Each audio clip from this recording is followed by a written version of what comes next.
तो बोर्ड्स के एग्ज़ाम में आंसर लिखना का तरीका बहुत ज़्यादा ज़रूरी रहता है। तो प्रेजेंटेशन के आधार पे एक जो इन्विजिलेटर है या जो चेकर है उसके मन में एक वो बन जाता है पर्सपेक्टिव।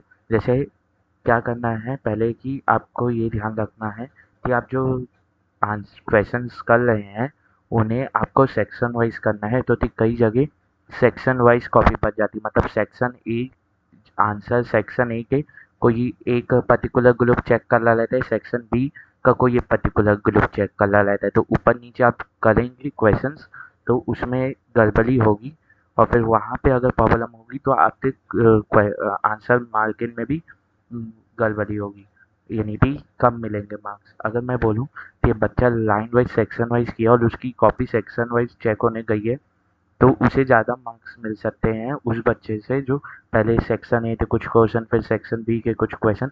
तो बार बार ग्रुप को अपना बदलना पड़ेगा या एक ग्रुप तो बार बार पूरी कॉपी पलट पलट के चेक करनी पड़ेगी कि उसके क्वेश्चन और बच तो नहीं गए।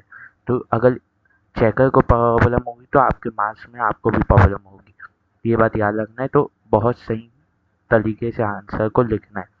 अब पहली बार उससे पहले और क्या ध्यान रखना है कि क्वेश्चन जब मिलता है क्वेश्चन पेपर पहले के 15 मिनट तो उसे अच्छे से पढ़ना, उसमें जो भी इंस्ट्रक्शन दिए हैं। कई बार क्या करते हैं असर्शन रीजन में जो ऊपर के दो ऑप्शन रहते हैं ना जनरली उसे सी और डी बना देता है और नीचे के जो दो रहते हैं assertion is false reason is true और रीजन इज ट्रू और assertion reason is false assertion is true, तो ये बन जाते हैं ए बी। तो जनरली क्या याद रहता है कि ए बी ऊपर वाले वो बता देती जो assertion and reason are true and reason is the correct explanation of A, ये जनरली ए रहता है। तो अगर आंसर ये रहेगा कि assertion and reason is true but reason is the correct explanation of A, तो हम लोग आंसर में मार्क ए करते आ जाएंगे, जबकि क्वेश्चन में वो सी भी दिया हो सकता है, सी ऑप्शन में दिया हो सकता है। तो कई बार ऐसे ऊपर नीचे कर देते हैं, तो वो पढ़ना है। फिर अल्लाह तो पढ़ना है चॉइस। अगर किसी क्वेश्चन में चॉइस है तो उसके दोनों क्वेश्चन तो करने से ज़्यादा मार्क्स नहीं मिलेंगे।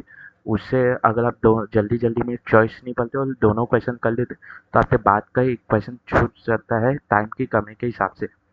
दूसरी बात, शुरुआत में आप ट्राई करें कि ज़्यादा क्वेश्चन आप वो करें, यानी इस तरीके से आप सेक्शन चालू करें कि आपके जो सबसे अच्छा वाला सेक्शन है या जिस सेक्शन में आपको सबसे ज़्यादा अच्छा आता है वो सामने आए, वो फुल अंत में आए, पहले के 3-4 पन्ने में आ जाए ताकि एक पर्सपेक्टिव बन जाए चेकर के दिमाग में कि हाँ इस बच्चे तो आता है, ये पढ़ा है थोड़ा बहुत, सिर्फ अंत में ऐसी पढ़ के नहीं आ गया। ठीक है, तो lead the instruction given in question paper, बताते थे क्वेश्चन पेपर में हर एक चीज़ें पढ़नी है। फिर एक भी क्वेश्चन तो छोड़ना नहीं है। अगर आपको उस क्वेश्चन तक कुछ भी याद नहीं आ रहा तो उसके आसपास की चीज़ें लिख दो, जैसे जेल इलेक्ट्रोफोरेसिस में सीव क्यों करते हैं, मतलब कि सीविन से क्या फर्क पड़ता है, तो ये लिख दो। जेल इलेक्ट्रोफोरेसिस होता क्या है, उसमें तो एनोड और डीएनए के बारे में लिख दो थी। एनोड पे तब डी यानी एनोड पे तब डीएनए इसलिए खिंचाता है तो डीएनए नेगेटिव है। ठीक है, ऐसे करके लिख दो। या मुझसे पूछा कि डबल फर्टिलाइजेशन के बारे में बताओ, तो मैं उस अगर मुझे वो ही नहीं आ रहा तो मैं उससे पहले की थोड़ी चीज़ें और उसके बाद की थोड़ी चीज़ें और उसमें थोड़ा बहुत जोड़ में और करके लिख दूंगा। तो कम से कम अगर 2 मार्क्स का रहेगा तो एक मिल जाएगा, अगर 5 मार्क्स का रहेगा तो तब ए ए 1.5 मार्क्स मिल सकता है या 2 मार्क्स मिल सकता है, ऐसा कुछ मार्क्स मिल सकता है। ठीक, अब आता है use question language while answering. Question में दिया है कि how does gel electrophoresis work. तो अल्लो तो स्टार्टिंग भी उसी पैटर्न में करनी है कि जेल इलेक्ट्रोफोरेसिस काम करना कैसे चालू करता है। ठीक है, या पूछेगा कि या पूछ सकता है कि ह्यूमन रिप्रोडक्शन में अ, से वो है ताकि फॉलिकुलर डेवलपमेंट कैसे होती है। तो follicular development takes place in stages, ऐसे करके मैं पहला स्टेटमेंट बना सकता हूँ। अगर मुझे ये पूछ दिया कि बायोडाइवर्सिटी के चैप्टर्स के लाइन पूछ दिया कि जेनेटिक डाइवर्सिटी होती क्या है, तो मैं बोलूँगा genetic diversity is the diversity at the macromolecular level और the genetic level of an organism, ऐसे लिखूंगा। फिर उसके बाद थोड़ा बहुत एक्सप्लेन करूँगा। तो मुझे क्वेश्चन जो मेरी पहले की 2-3 लाइन होनी चाहिए ना वो रेजोनेट करनी चाहिए क्वेश्चन से, ताकि इन्विजिलेटर तो बार बार क्वेश्चन ना चेक करना पड़े, वो पहले पहले की 2 लाइन ही पढ़ते उसे समझ में आ जाए कि इस प्रकार का क्वेश्चन है और इस प्रकार से इसने आंसर दिया है। ठीक है, तो ये बहुत एक हेल्दी इम्प्रेशन डालता है। फिर उसके बाद क्या करना है, उसके बाद ये ध्यान रखना है कि ऐसे कॉपी जो होगी इसमें दोनों साइड मार्जिन होगा। ठीक है, मार्जिन में बहुत सही तरीके से ध्यान रखना है। अगर आप इस साइड क्वेश्चन लिख रहे हैं तो सभी का इसी साइड लिखे, अगर सबका इस साइड लिख रहे हैं मार्जिन पे तो सभी का क्वेश्चन का जो लेबलिंग है वो इस साइड लिखे। क्वेश्चन की लेबलिंग अच्छे से करनी है, क्वेश्चन की लेबलिंग क्लियरली विजिबल होनी चाहिए, तो उसे तो आप बड़ा लिखे। ठीक है, फिर नेक्स्ट लाइन से आंसर लिखे। आंसर लिखने के बाद एक लाइन ऐसे खींच दे। ठीक है, और अगर यहाँ पे आधा पेज बचा है तो दूसरा क्वेश्चन इसी पेज से चालू कर दे। पर अगर यहाँ पे आधे से कम पेज बचा है तो यहाँ पे यहाँ पे छोड़ के यहाँ पे ऐसे काट के पीटीओ लिख दीजिए। जैसे पीटीओ लिख दीजिए और अगले पेज से लिखना चालू कीजिए आगे का। ठीक है, और फिर क्या कहते हैं, डायग्राम अगर नहीं दिया है, डायग्राम अगर नहीं बोला है, न नहीं पूछा है, तब भी आप बनाइए। कौन से क्वेश्चन में, 4 से 5 मार्क्स वाले क्वेश्चन में।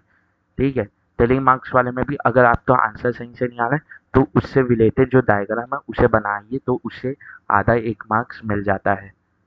ठीक है, अब आगे क्या करना है कि अगर लेस स्पेस है तो डायग्राम यानी क्वेश्चन जो है उसे नेक्स्ट पेज से चालू कीजिए। डायग्राम ड्रॉ करना है 5 मार्क्स वाले क्वेश्चन में, अगर पूछा नहीं हुआ है तब भी।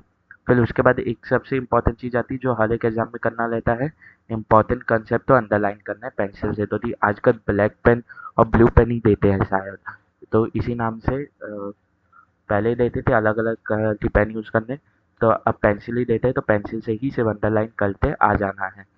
और ये अंडरलाइन का खेल आप तो कब खेलना है, जब आप पूरे आंसर लिख लिए हो। ऐसा नहीं कि आप एक आंसर लिखो फिर उसमें अंडरलाइन कर लो। इससे क्या होगा, आपका टाइम यहाँ पे वेस्ट होगा शुरुआत में, तो अंत में कुछ वो बच सकते हैं क्या, कुछ क्वेश्चन बच गए, जैसे मेरा 5 मार्क्स वाला अगर बच गया तो उस तो मैं ये शुरुआत के कुछ चिंटी मार्क्स के लिए आखिर के 5 मार्क्स नहीं कर गवाऊंगा। मैं क्या करूँगा कि बाद में आके अंडरलाइन कर लूँगा। पहले पूरा पेपर सॉल्व कर लूँगा फिर अंडरलाइन कर लूँगा। और ये जो लाइन है इसे भी है ना, आप जल्दी जल्दी खींचते जाएं, इसमें ज़्यादा समय नहीं लगाएं। स्केल तो एकदम बराबर रहते, स्केल रखें और लाइन से खींचते जाएं। ठीक है, और लाइन खींचते वक्त ध्यान रखें ज़्यादा जोर से ना खींचे, आंसर शीट ना फट जाए। ठीक है, बस यही सब है इसमें, और कुछ है नहीं। और फिर एग्ज़ाम अच्छा जाए सभी का।